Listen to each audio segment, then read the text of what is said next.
Hello, ఈరోజు నేను మీకు పప్పుచారు ఎలా తయారు చేయాలనేది నా వీడియో ద్వారా చెప్తాను.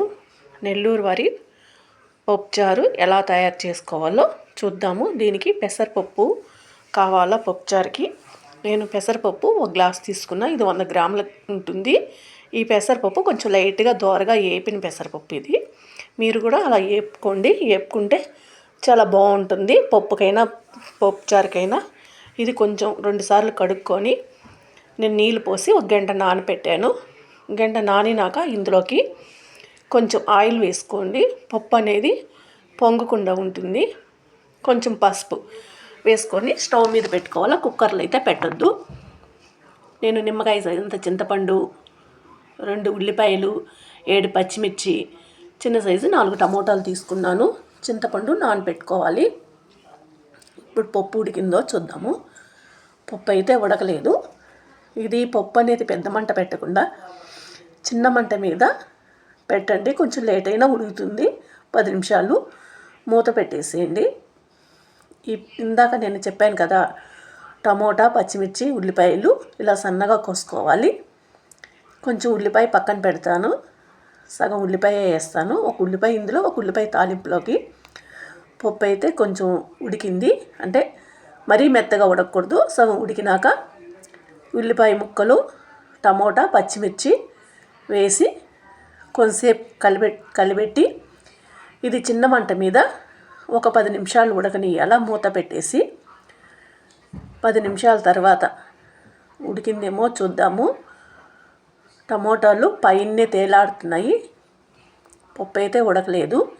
ఇది మళ్ళా గంటతోటే కలిపెట్టి ఒక 10 నిమిషాలు ఉడకనిద్దాము. 10 నిమిషాల తర్వాత చూసారా, ఇప్పుడు టమోటా అనేది పైన ఎక్కడా కనిపించలేదు. పప్పు అయితే ఉడికింది. ఇప్పుడు రుచికి తగినంత సాల్ట్ వేసుకున్నాక కొంతసేపు ఉడకాలి. కొంతసేపు కలిపెట్టినాక ఇది పప్పు గుత్తితోటే మెత్తగా వెనుపుకోవాలి. టమోటా కూడా మెత్తగా వెనిగిపోవాలి. టమాటా కూడా కనిపించకుండా మెత్తగా ఎనుపుకోండి.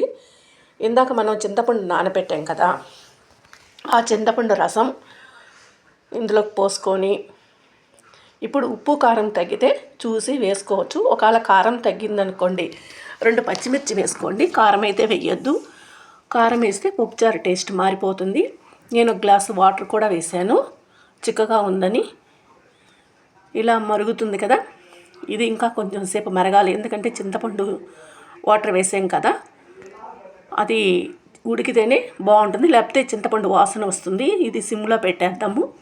ఇప్పుడు మనం వడియాలు, ఉప్పు మిరపకాయలు వేపుకుందాము. పప్పుచారులోకి వడియాలు, ఉప్పు మిరపకాయలు చాలా బాగుంటుంది. అప్పుడైనా వేపుకోవచ్చు. నేనైతే వడియాలు, ఉప్పు మిరపకాయలు వేపాను. ఇప్పుడు పప్పుచారుకి తాలింపు పెట్టుకుందాం. పప్పుచారుకి నేను చిన్న గంటెతోటి కొంచెం ఆయిల్ వేసాను. కూరకు తగ్గట్టు ఆయిల్ వేసుకోవాలి. ఇప్పుడు కొంచెం ఆవాలు చిట్టపట అన్న తర్వాత ఎండుమిర్చి, తర్వాత ఉల్లిపాయ, ఇవి కొంచెం ఎర్రగా వేగాలి.